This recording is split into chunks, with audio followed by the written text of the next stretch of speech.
hemos estado estudiando el átomo como algo único, individual. Pero realmente nosotros sabemos que cuando observamos la materia, lo que estamos viendo no es un único átomo, por supuesto, sino es un conjunto de átomos que de alguna u otra forma están unidos entre ellos. Vamos a ver cómo a partir de los conceptos que hemos trabajado en los días anteriores vamos a llegar a entender por qué los átomos se unen unos con otros. Y vamos a empezar a pasar de lo que es la descripción de un átomo simple a la descripción de la materia basándonos en los átomos que la componen. En primer lugar, empezaremos dando un pequeño repaso a aquellos conceptos que ya hemos trabajado a lo largo del curso. Si te fijas, aquí abajo a la derecha tenemos una representación muy esquemática de un átomo, tal y como nos decía el modelo de Bohr que debíamos construirlo. Sabemos que el átomo tiene protones, neutrones y electrones. Los protones están indicados con bolas azules con un signo más. Los neutrones, en este caso, están indicados como pequeñas bolitas amarillas que no tienen indicada ningún tipo de carga. Estos dos tipos de partículas son los que tenemos en el núcleo del átomo. Alrededor del átomo, en órbitas circulares, a las que denominamos capas, situamos a los electrones, que en nuestro caso están representados por bolitas grises. Sabemos también que si un átomo es neutro, es decir, no tiene carga ni positiva ni negativa, es porque el número de protones que tiene en el núcleo es igual al número de electrones que hay en la corteza. Comprobémoslo en este ejemplo. Si te fijas, tenemos 1, 2, 3, 4, 5, 6, 7, 8, 9 y 10 protones. Si contamos los electrones de la corteza, veremos que tenemos 1, 2, 3, 4, 5, 6, 7, 8, 9 y 10. Por tanto, tenemos 10 cargas positivas y 10 cargas negativas. Unas con otras se anulan y en total nuestro átomo sería neutro.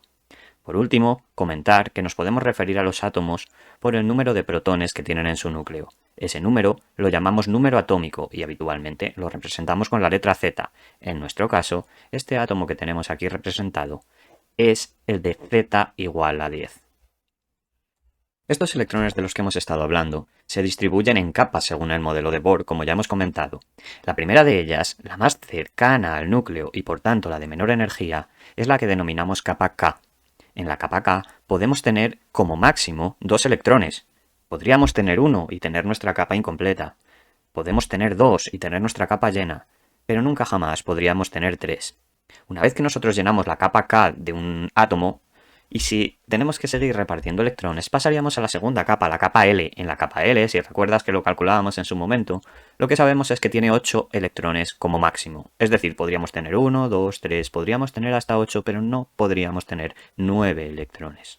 En el caso de tener todavía electrones por repartir, necesitaríamos una tercera capa, la capa M, en la que podríamos meter hasta 18. En el ejemplo que tenemos aquí, vemos que hay 2 electrones en la capa K y 8 electrones en la capa L. Es decir, tenemos las dos capas llenas. A la última capa del átomo que tiene electrones la denominamos capa de valencia. Ojo, aquí hay una errata. Valencia, cuando estamos hablando de átomos, siempre debe ir con minúscula. Repitiendo, la última capa del átomo que tiene electrones es la capa de valencia y a esos electrones los llamamos electrones de valencia. Recuerda, valencia con minúscula. Los distintos átomos de los distintos elementos se distribuyen o se colocan en lo que denominamos la tabla periódica. Esta tabla, que todo el mundo más o menos recuerda su forma, no está hecha así por casualidad. En primer lugar, tenemos que recordar que los átomos se distribuyen o se colocan en la tabla periódica por su número atómico. Tendríamos el hidrógeno con el 1, el helio con el 2, en la siguiente línea el litio con el 3, el berilio con el 4, el boro con el 5 y así sucesivamente hasta llegar al 118. Estos últimos elementos, algunos de ellos acaban de recibir su nombre muy recientemente y podrás ver que en algunas tablas periódicas el nombre de unas a otras cambia. La tabla periódica se distribuye en 7 filas diferentes. Recuerda que esto de aquí abajo, que son los elementos lantánidos y actínidos, realmente están incluidos en estas dos de aquí abajo, pero los sacan para que la tabla no ocupe demasiado. Cada una de estas filas de la tabla periódica se denomina período. Además, también tenemos 18 columnas. A cada una de las columnas de la tabla periódica la denominamos grupo. También verás en algunos sitios que se les puede denominar familias. Si te fijas, todos los elementos de un mismo grupo tienen el mismo número de electrones de valencia. Por ejemplo, en el grupo 1, que lo tenemos aquí extraído de la tabla, lo que vemos es que contiene los elementos hidrógeno con número atómico igual a 1, litio con número atómico igual a 3, sodio con número atómico igual a 11, y si escribimos o dibujamos su estructura de capas, lo que vemos es que el electrón del hidrógeno está solo en la capa K. En cuanto al litio, vemos que la capa K está llena con 2 electrones y el tercero está solo en la capa L. Por lo tanto, en la capa de valencia ambos elementos tienen un único electrón. El sodio, que tiene 11 electrones, tiene 2 en la capa K, 8 en la capa L, con lo que hace ya 10, y el 11º electrón está en la capa M.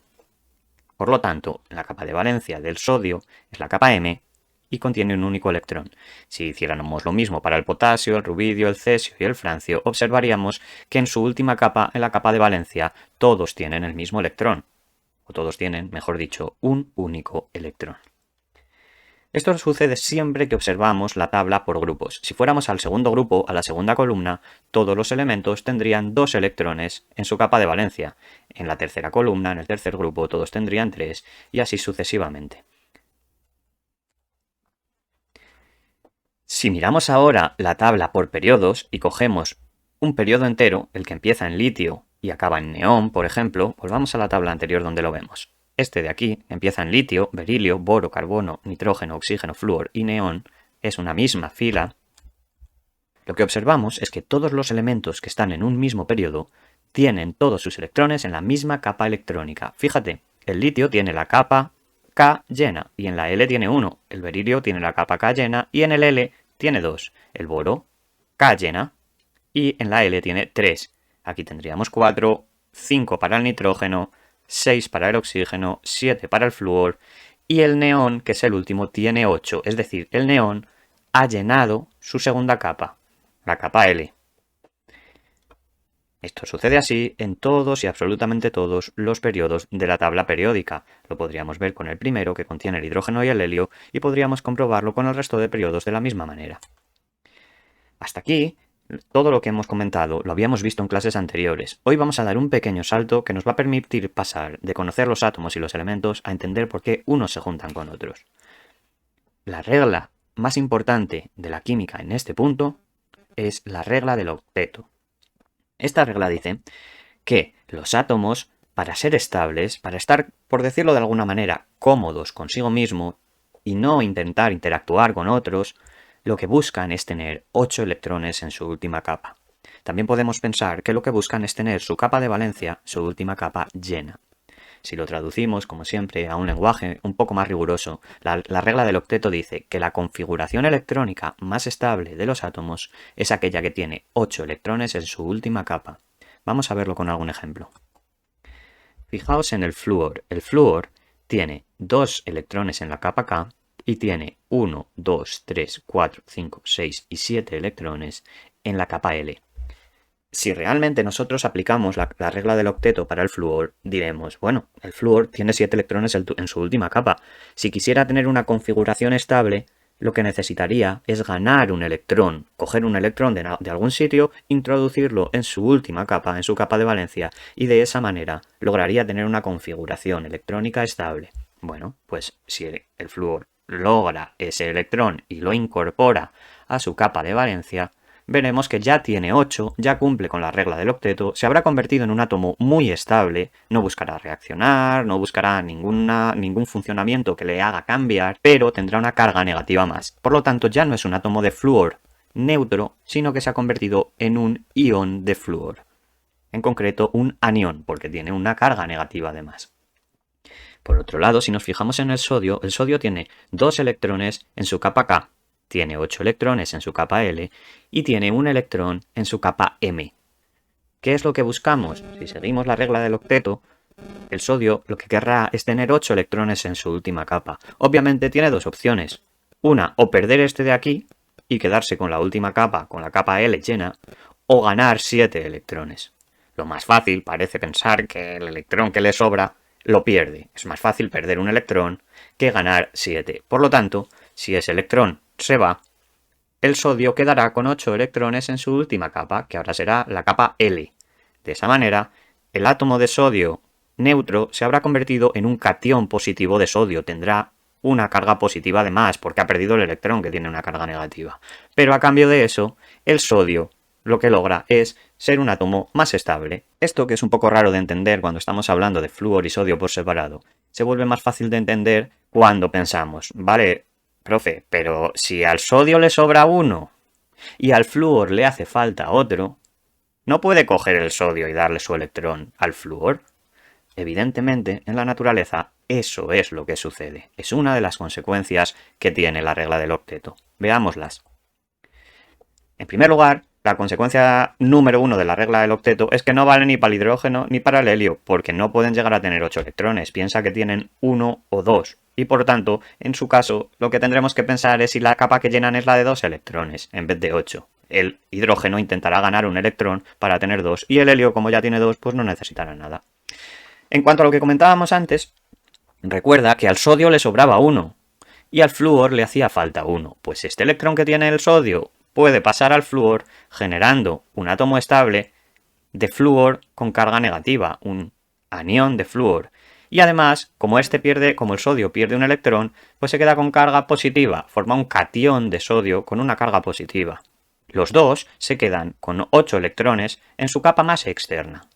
Pero empieza a suceder un fenómeno muy curioso, y es que como el flúor ahora tiene carga negativa y el sodio tiene carga positiva, como muy bien sabes, cuando algo tiene carga negativa y otra cosa tiene carga positiva, esas dos sustancias se atraen y que forman un compuesto.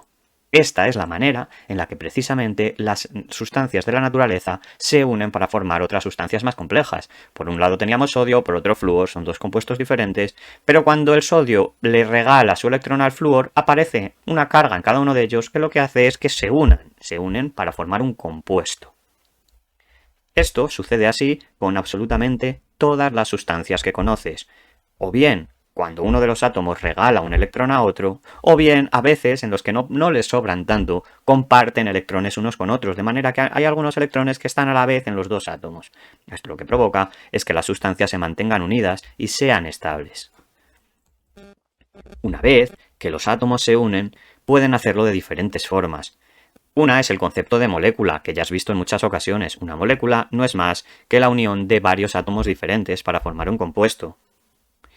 En cambio, puede formarse también redes cristalinas. En las redes cristalinas lo que tenemos son estructuras periódicas que se van repitiendo continuamente. Fíjate, tenemos un átomo morado, uno verde, uno morado, uno verde, uno morado, uno verde. Y vayamos hacia donde vayamos, nos encontramos lo mismo. Si aquí bajamos para abajo tenemos uno morado, uno verde, uno morado. En ese caso, decimos que lo que se ha formado es una red cristalina que puede ser tan grande como queramos. Un ejemplo de molécula es la molécula del agua, que además es esta que estás viendo aquí, con un átomo de oxígeno y 2 de hidrógeno. Un ejemplo de red cristalina puede ser la sal común, en la que lo que tenemos son átomos de cloro y de sodio que se van repitiendo continuamente. En resumen, sabemos que el número atómico nos indica el número de protones y electrones que tiene un átomo neutro.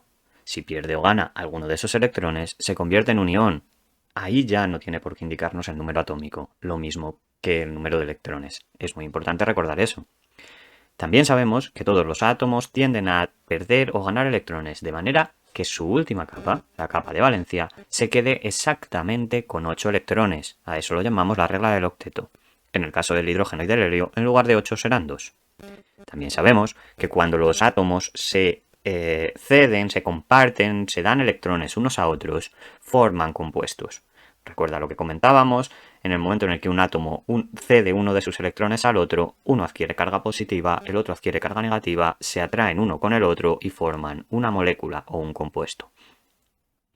Estos compuestos, como ya hemos comentado, pueden ser moléculas, que son pequeños grupitos de átomos, o pueden ser redes cristalinas, que son repeticiones enormes de la misma estructura en la que se van alternando átomos de uno y otro tipo. En las siguientes clases veremos qué propiedades tienen las moléculas y las redes cristalinas y por qué se forman unas u otras.